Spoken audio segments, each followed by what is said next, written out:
Hello and welcome to Jackson's Job.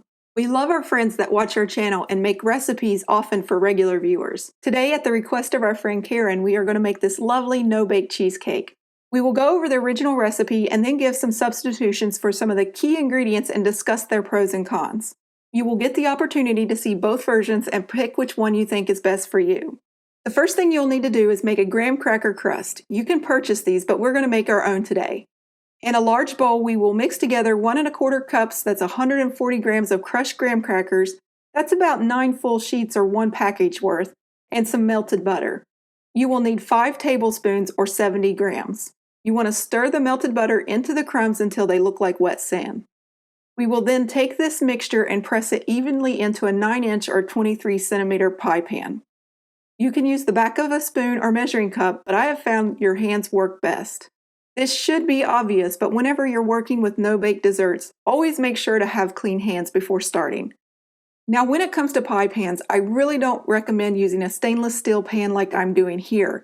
And that's because the crumbs just want to slide all over the place and they don't really compact very easily.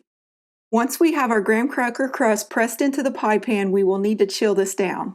Now, you could bake this, but that kind of defeats the purpose of a no-bake dessert.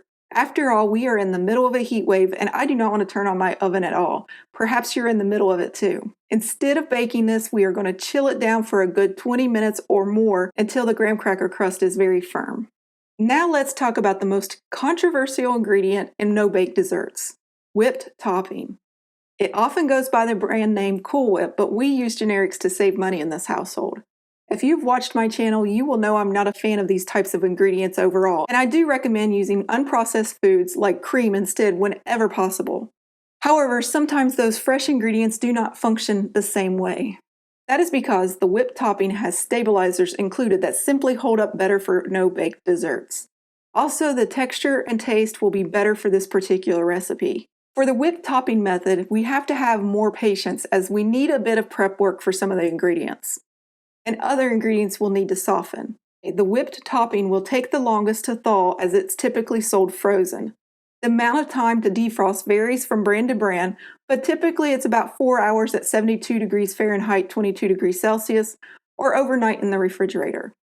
For the cream cheese, yogurt, or sour cream, I find it usually takes around 35 minutes to an hour at that temperature. Once you have softened your ingredients, you are ready for the next step. In a large bowl, we have 1 8-ounce package of cream cheese.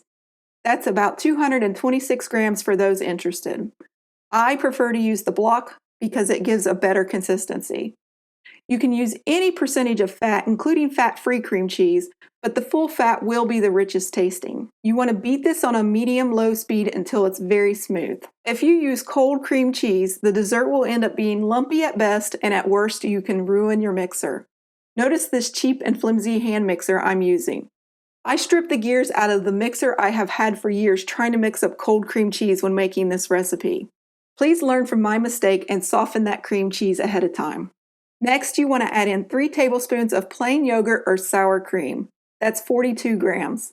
I personally like to use yogurt as I love the taste and I always have it on hand, but both are great options. Again, full fat to fat-free works well for this recipe. The fuller the fat, the more rich it's going to taste.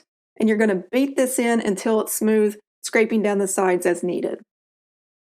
In no particular order, we will then add in the sugar, salt, and vanilla. First, I'm adding in a bit of salt to balance out that sweetness and enhance the flavors.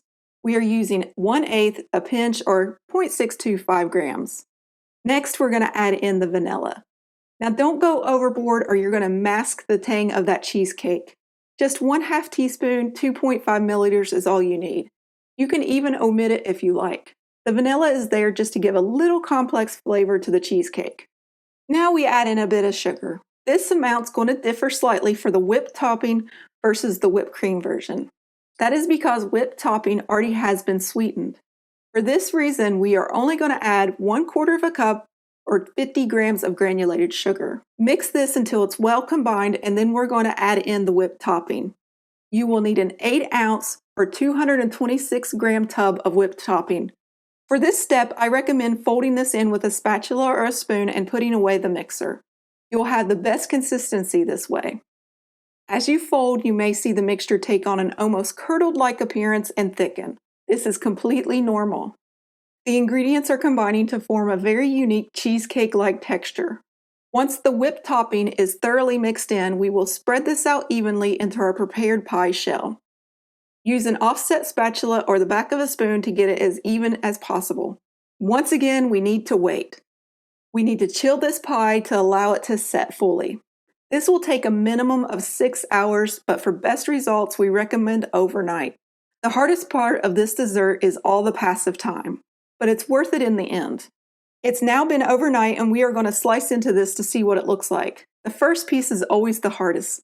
You get as pleased as me when the piece holds a decent shape. This is so smooth and tangy that this no-bake cheesecake may have others thinking you baked it. But what if you don't want to use whipped topping and would rather try the version with whipped cream? It's very similar. The first thing you need to do is take 1 cup or 240 milliliters of whipping cream and place it in a medium bowl. You can use either light or heavy, but the heavy will be the most stable. This is often called double cream or fresh cream in other parts of the world. You will want to beat this on a medium speed until peaks form. If you beat it any further, it will split and curdle and you'll be on your way to making butter. So once you see the tracks forming in the cream, slow down the beaters or even finish whisking it by hand to avoid over whipping. Set the cream aside and make the cheesecake batter just as we did before with the exception of the sugar, since the cream does not contain extra sweeteners like the whipped topping. This time you want to mix in 1/3 cup of sugar or 67 grams. Then you mix and fold in the whipped cream just as before, and once again you spread it into your prepared pie crust. Notice how airy and full this version is in comparison. Regardless of whipped cream or whipped topping, chilling is the most important step. You really should chill this one overnight as it's not going to set as firmly or nicely as the original recipe. Let's slice into this and compare. First off, the first slice and even the second slice isn't as firm. To be honest, it reminds me of a denser version of whipped topping than cheesecake. The cheesecake doesn't really hold its shape well or for very long. Did you also see how the crust is mostly missing? That's the pains of that stainless steel pie pan I was telling you about earlier with no bake crust. But what I really don't like about it, it tastes more like chantilly cream pie and not really cheesecake at all. It's very milky tasting due to that whipped cream and doesn't have much of a tangy flavor at all.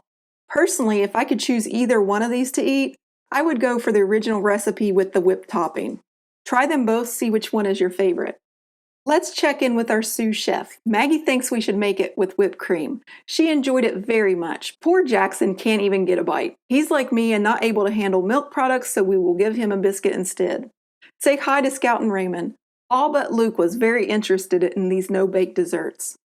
I hope you enjoyed our time together today, as we really enjoy making videos specifically for our friends. Thank you for watching, and as always, happy baking.